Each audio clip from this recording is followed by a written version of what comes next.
Daghan siya nakaingkaysa sa kong tingog kay wala pa mangutan na ulian bago ra taga sakit-sakit. So sabtan lang niya akong tingog ha kung mura robot.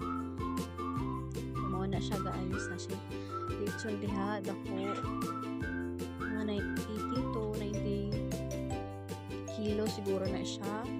May paghaon ana dayon init pa o crispy pa pud kaayo.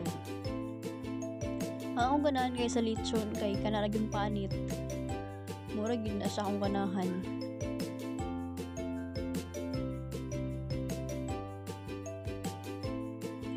Mao lang to guys, og daghang salamat sa inyong pagtan-aw.